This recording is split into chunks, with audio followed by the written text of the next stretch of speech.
A lot of people in the Bay Area, they're still dealing with the loss of Winter the Dolphin. And now the Clearwater Marine Aquarium is coming up with some special opportunities to remember her.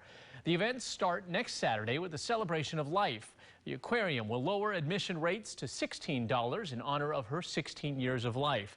They're promising tributes to Winter, special presentations, and video shot during her rescue.